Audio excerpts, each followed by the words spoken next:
How has Nick Nurse held up through all of this? I've watched some of his Zooms, and you've seen some frustration. You've seen some frustration on the court. Obviously, you just talked about how trying of a season it has been for the guys mentally and physically. How do you think he's held up, as a coach and trying to coach through all of this chaos, we'll call it? I tell you what, if my frustrating days could be handled as calmly and as coolly as Nick Nurse does, I'll take them.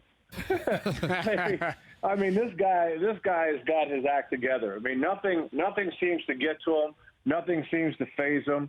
I've used the analogy before. He's like a mad scientist. Like you throw the worst case scenario at him, he rubs his hands together and goes, "Yeah, I can figure this out," and he does. And he just seems to march to a different drummer. Doesn't get rattled.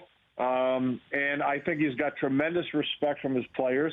If you think about it, I mean, you guys have been around sports and understand, what I'm talking about. But when you see teams start losing, when things start going in all kinds of different directions and factors you can't control, teams start to fray. And all kinds of stuff starts happening in the locker room. The effort seems to go down the toilet.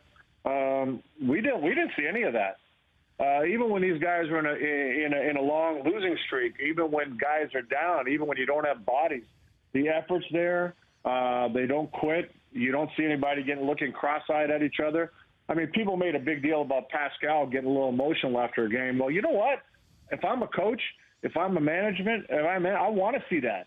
I want to know you care. I want to know you're pissed off. So, I think that, all of that is a credit to two things. One, the coach, how he handles his team, and then the character of the players management brings into play.